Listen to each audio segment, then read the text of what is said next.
Jesus, we're in starting on the front end, just kind of walking with Jesus, kind of going, I don't know if old school, but just the simplicity and the freshness and the practicalness of just what was it like to be with Jesus day in and day out that those early disciples had with him. I think he would have blown our minds far more than we even know, just experiencing him on a regular basis. And Jesus dropped into this world, was sent into this world by the Father, and he came to a world that was extremely religious. I mean, just steeped in religion, steeped in matters of faith, we might say.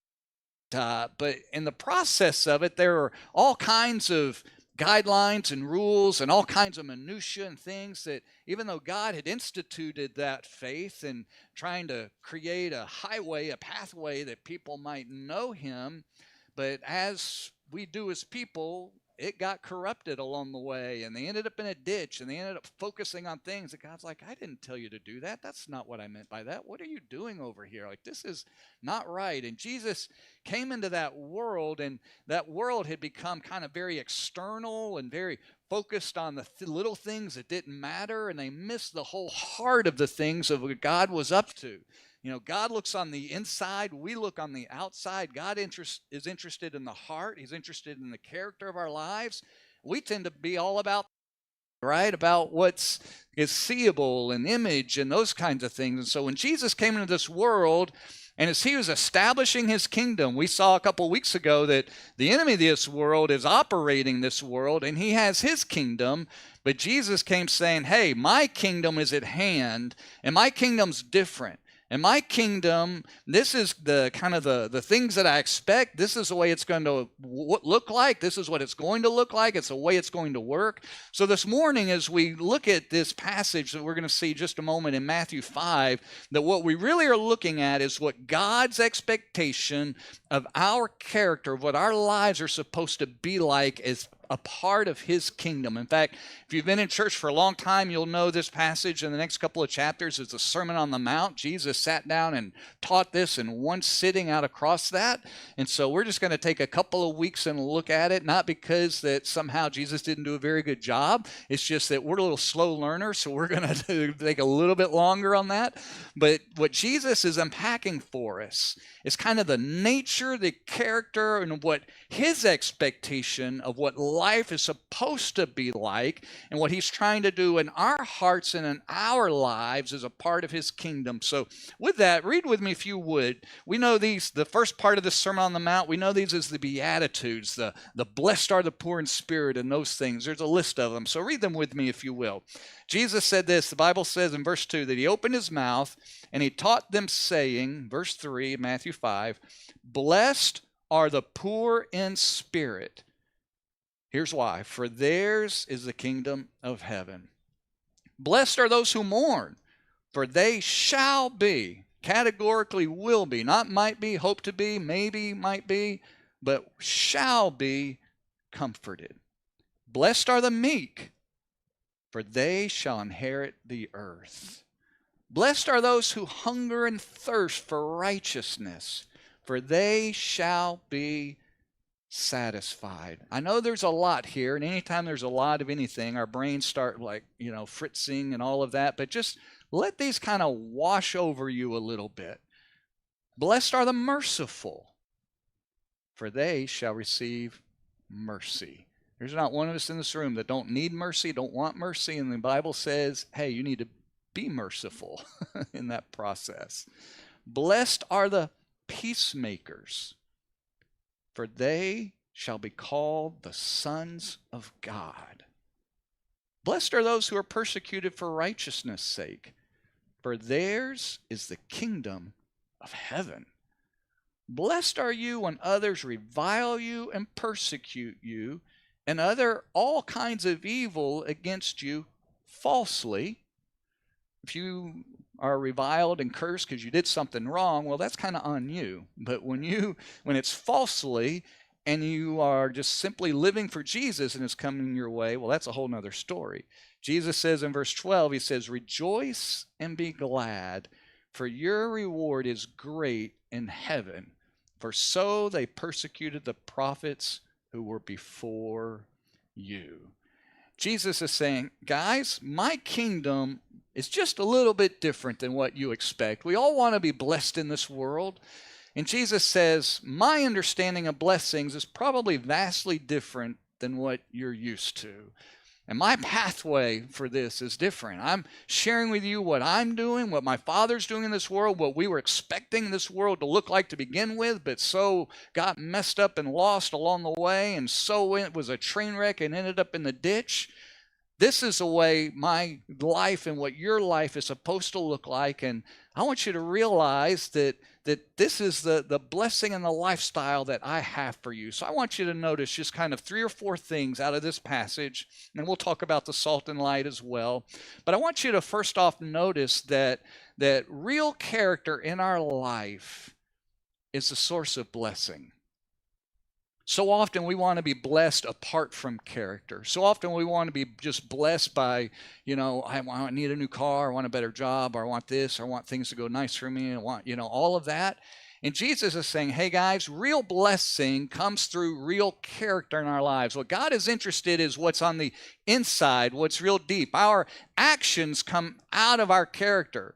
When Joseph in the Old Testament was tempted, when Potiphar's wives tried to seduce him and tried to lure him into the bedroom, his character wasn't shaped in that moment. His character was before that moment. That temptation, that test merely revealed his character.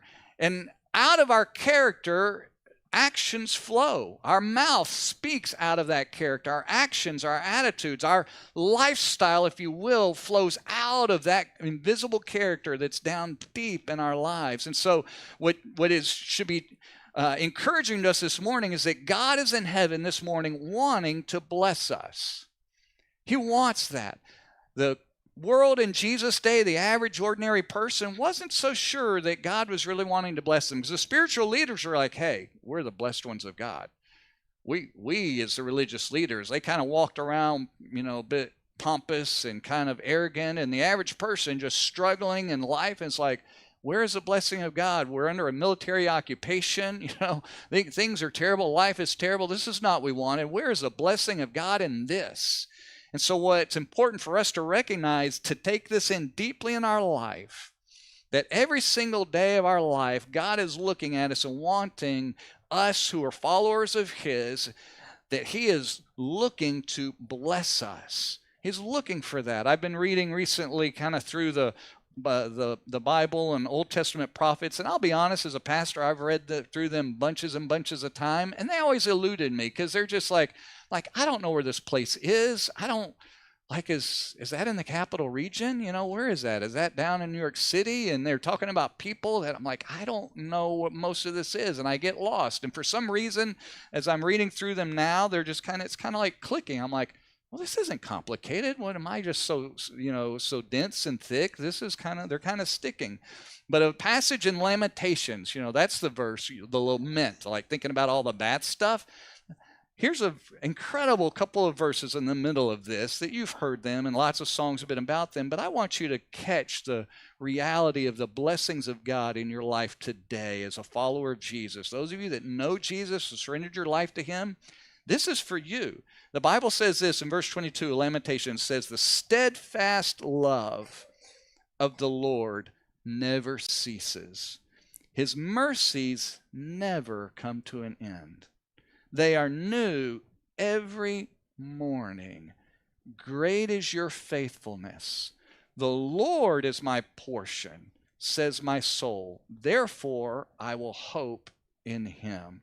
You know what those verses are saying? No matter what's going on in your life, your hopes may be dashed because of this event or this circumstance or this situation or this whatever is going on, that when your hope is in the Lord, not in those things working out, your hope is in the Lord, then our hope, our life is encouraged, because God's faithfulness is tremendous and His graciousness is real and it's palpable, it's tangible and real in our life. And so what Jesus is coming and speaking into a world that was like, I don't know.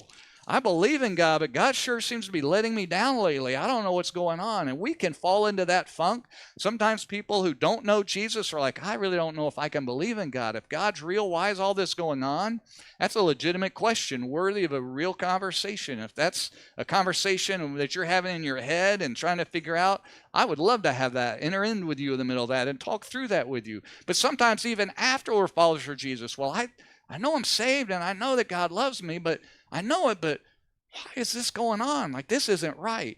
And so what we need to realize, kind of just high altitude, is that Jesus is saying, guys, God is sitting here saying you are blessed, and that the God of heaven is reaching down and blessing you and wants to bless you. But that blessing comes through a life of character, through a lifestyle of pursuing him, a life that says, he says, blessed are the poor in spirit. He doesn't just bless us in and of ourselves.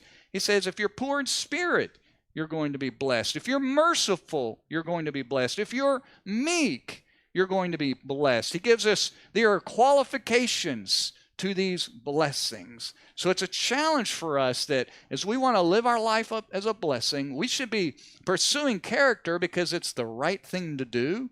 It's what we are supposed to do. As followers of Jesus, we know that. But what Jesus says is, yeah, and along the way, look at the incredible blessings that you have when you live for me. Second thing I want you to notice, this character that God has for us is unusual. It's uncommon. You know, if we were to poll the average person on the street, or kind of maybe even among ourselves, if I think of character, I usually think of, well, integrity. I think of honesty. I think of somebody that tells the truth. I think of somebody that's faithful and reliable. They say what they're going to do and they do what they're going to say, and all of those things line up, right? That's kind of what I think of character, and that is certainly part of it. But Jesus is telling us it goes so much farther and so much deeper than that. And what God is interested in our lives, as I've said already, and we will continue to talk about this morning, but he really is trying to dig deep into our heart, into our life. You see, when Jesus saves us, he forgives us of all that we've ever done and all that we will ever do. But down deep, we still got that junk rattling around in our heart. We still have that old natures in there, and those old tendencies, and that old self, and that garbage, and all of that junk. While he forgives us and he changes some of it immediately, but then he's like, but now for the rest of your life, you're going to need to work at this, and I'm going to change you, and this is going to be a process, and this is going to be I want to say partnership loosely. You need to work at this, but I'm going to do the heavy lifting, and I'm going to work deep into that part of your life. A number of years ago, I think in the 50s, there were a couple of psychologists. I have no idea if they were followers of Jesus. I'm assuming they're not, but they might have been. This is not out of the Bible, but I find it helpful when we start looking at our life. They created something, it's called the Johari window. And like most of us, they named it after themselves. One guy's name was John, the other one was Harrington, and so they put their names together and they came up with a weird name, like what in the world is Johari? So go ahead and show the graphic on the screen. So you may have run across this in kind of like team building in your workplace or other things along the way. And it's usually meant to be like something to help a group of people understand just relationships and dynamics and that kind of stuff. So kind of in the upper left corner, you can see the green part there is that we all have things about us that we know about ourselves and that other people know about us. That's kind of the open and what's public, what's out there. That's the stuff that we know, kind of like in this arena, that we just, that are out there. We know if you're sitting next to somebody like, whoa, they're a terrible singer. And they probably are like, yep, I sure am. So we are all on the same page on that one. Like, that's where those things are. And then to the right up top, those are things that we don't know about ourselves, but other people observe them. That's why if you're watching like America's Most Talented, some people think they're talented and the rest of the world's like, no, I'm sorry, you are absolutely not talented. That's when those uh-oh moments kind of happen. And then down at the bottom grid, this is kind of like a grid. We all carry this around in our life, every single one of us. This is just kind of just common stuff, not Bible, and it's helpful. I'm going to get to the spiritual implications in a minute. It's how I'm going to apply it, but I just need to make sure you understand the grid first. But looking down at the gray, this is stuff that you know about you, but others don't. This is the inside stuff. When it comes to sin, we'll talk about that more in a minute. This is where the mask goes up and the facade and the kind of the image management. And then we all have parts of our lives that nobody knows. We don't know it, and nobody else knows it either. And that's even doubly deadly. At least if somebody else knows it about you and they care about you, you got a shot, and you don't know it, you got a shot at like learning and growing and dealing with it. The gray area, if you know stuff about you and nobody else does, well, it's on you. You're not getting any help unless you go out and ask for help. But the red is really deadly. Now, that's just stuff of life. A lot of relationships are based on this. Relationships thrive when they thrive in the green. But when there's a lot of yellow and gray and there's a lot of red, that's where lots of conflict and fights and all kinds of funky stuff comes up. And we could talk a whole lot about that, but we are not going to do that. And that can be for other times in other groups. But let me apply this. This applies to our character and our sin nature and our realities. When the stuff in our green is really small and we got a whole lot of gray where there's sin and integrity issues and character stuff, we are walking around as hypocrites and walking around managing a mask and a facade, and we got real problems. See, that's what happens when all of a sudden we're like, how could so-and-so have done this? I would have never thought they could have done that.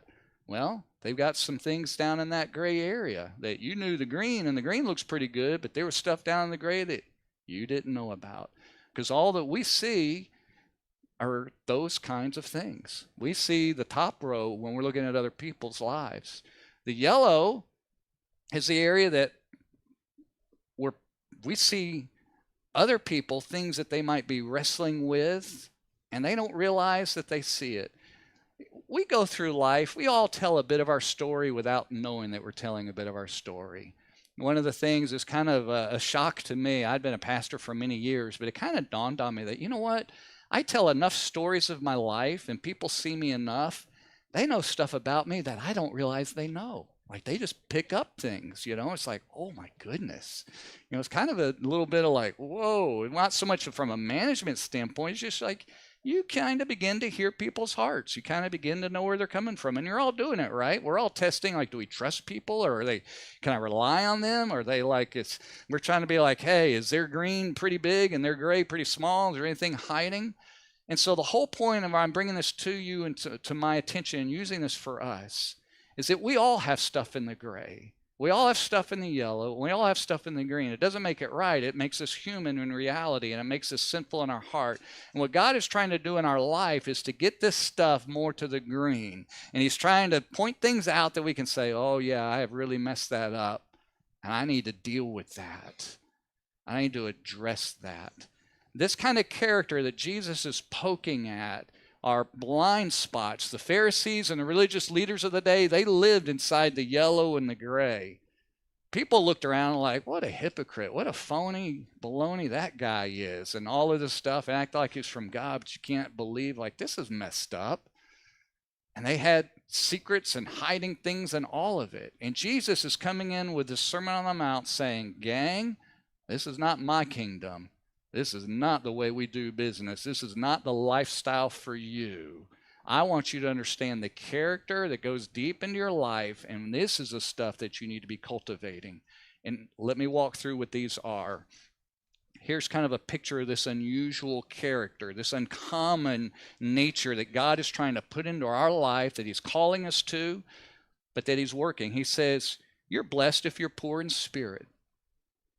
Poor because you realize that you are spiritually bankrupt in this world, that you were born into this world without anything special. It doesn't matter what name you've got, doesn't matter what kind of privilege or not privilege you were born into, you've got nothing. But you've come to that point in your life where you realize that you are utterly helpless and hopeless without God, that you are poor in spirit. Jesus says that's a good thing for you to get to that point in your life.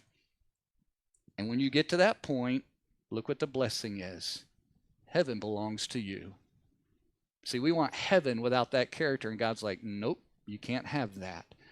You got to come to that point of bankruptcy where you realize that you are spiritually poor in life. Everything in our culture runs against this. It's to show off, it's to be and to have and to get and all of it. And Jesus is like, no, this is the opposite. My kingdom character, you need to go the opposite. You need to realize that you bring nothing to the table and you are poor in spirit. My kingdom character is that when you are mourned, you're going to be comforted. He's not just talking about the death of a loved one, although it involves that. But when you mourn, because you realize that you, in your spiritual bankruptness, realize that you have messed up and you are mourning and grieving your sin, I'm going to comfort you in that. That's what my gospel is that I forgive you and I bring healing. Not just that, but when you look in the world around you and realize this world is really jacked up and messed up, sometimes we look at that and we get angry. If we're being really honest, we get angry most often when it bothers us or it threatens us or it's something we don't like. But what Jesus is saying, there's another deeper level in here that we need to go to, and understanding what God's kingdom is all about is that we just mourn at the absolute decay and brokenness of the world around us. Sometimes I catch these glimpses of that. It hit me this week. I don't go out thinking about it and looking for it, but it's just, I remember a moment of just like, God, help us. Like, we are so messed up. This is so wrong. And when we mourn and we see that, our heart cries for God to do something in our life. And what he says is, I'm going to comfort you. I will comfort you now. But I will really comfort you because I'm bringing correction and fixing all of this, and my kingdom is going to be different. He says, blessed are the meek, not weak, but meek. We live in a world where you got to create a name for yourself and be somebody and beat your chest and all of that, and some of that's okay. A lot of it is not. And deep down in our heart, he says, you're blessed if you're meek. Meek is not a wallflower. Meek isn't just like, well, I'm nobody, I'm no good, I can't do anything. That's not meek. Meek is humility. Meek is a quiet strength that says, I know who I am, I know to whom I belong, or whatever the right English is in that, and I am somebody in him, but I'm not trying to be somebody in this world. That's meekness. And when we are meek, look what we inherit. We inherit the whole earth. That God says, I will make the somebody that needs to be made in this world. Your job is to be meek, not trying to climb the ladder and be somebody yourself. Let me handle that. You be meek. You humble yourself before me as a God, and let me give you the opportunity, inheritance in this world that I see fit. That's true character.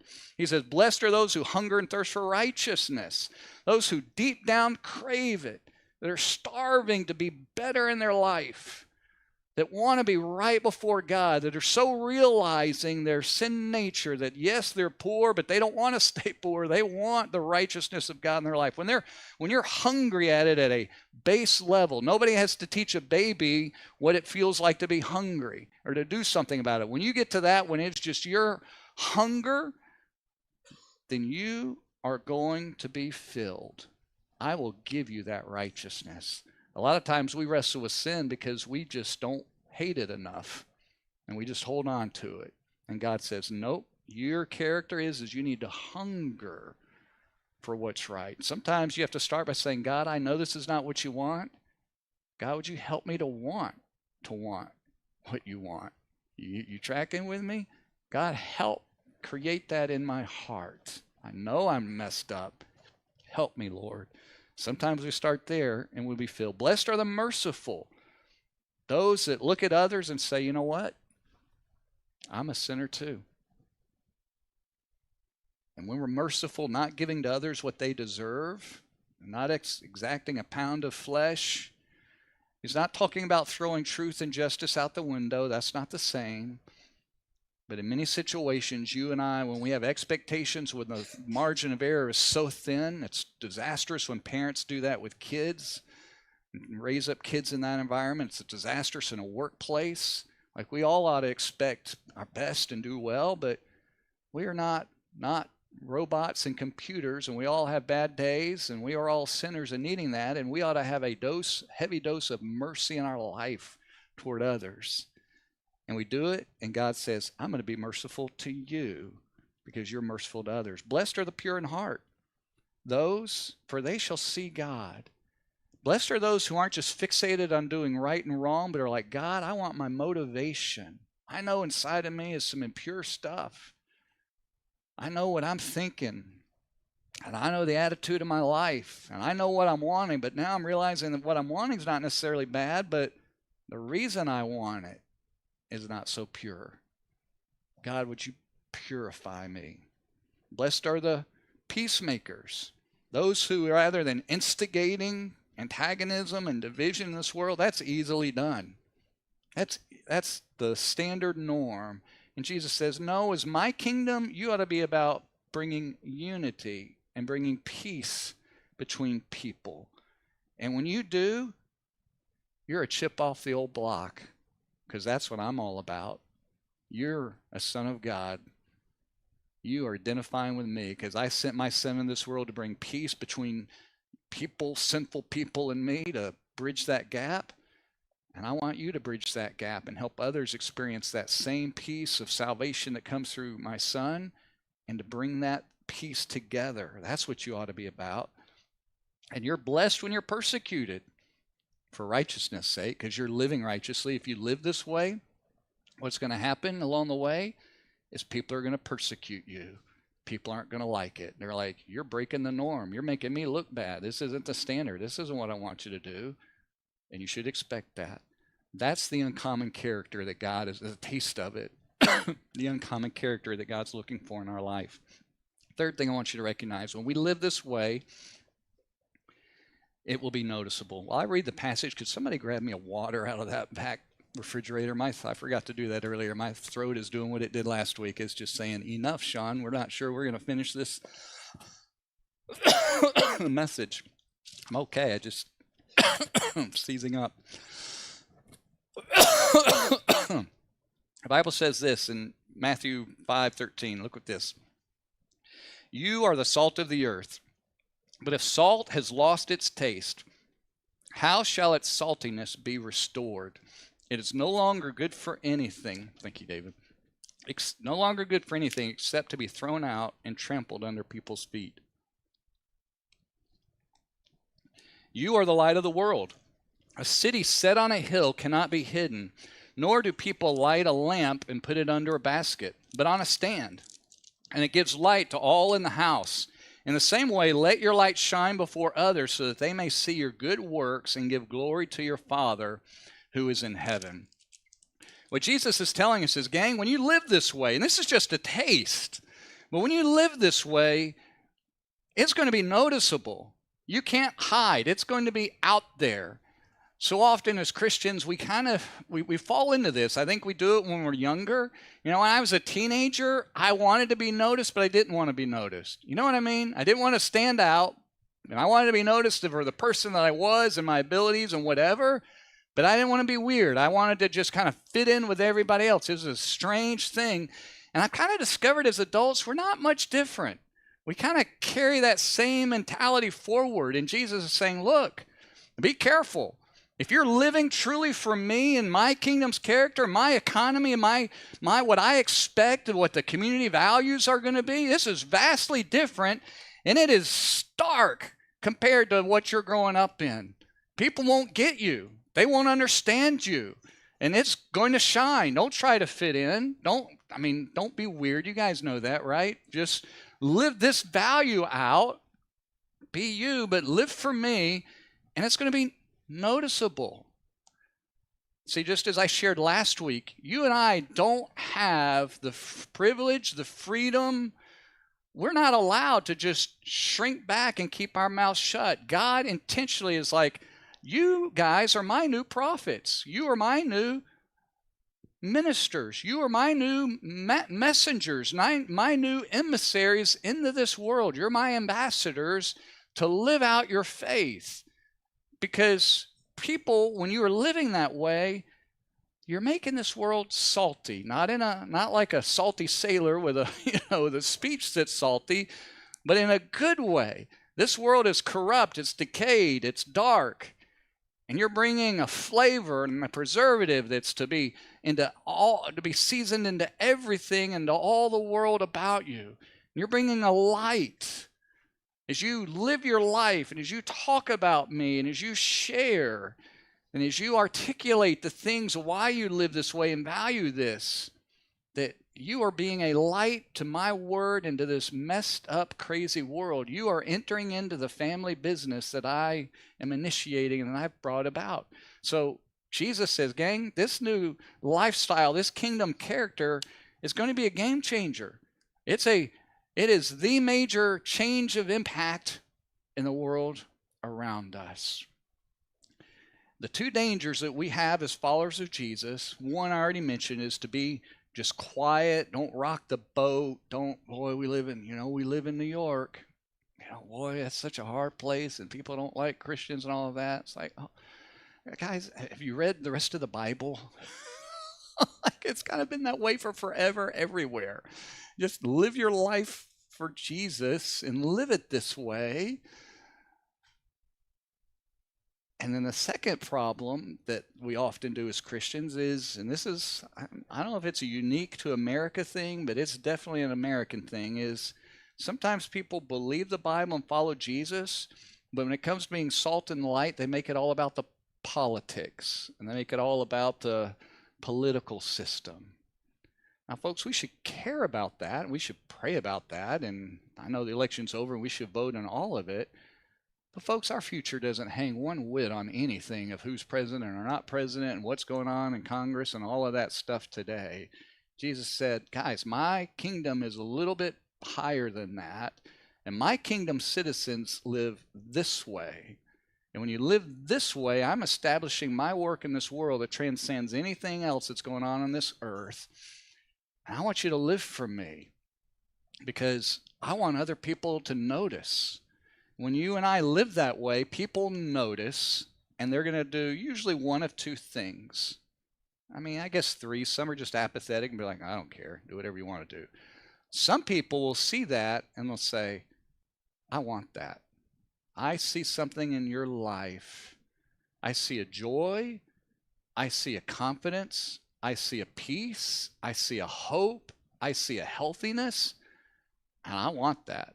It's like when you're at the restaurant, if you're trying to order. How many of you are like the people that can't decide what you order? You decide, and then when the menu goes around the table, everybody orders, you're changing your mind. How many of you are like that? You probably don't want to admit it. You're in that window up there where you're that way, and everybody knows you're that way, but you don't realize it.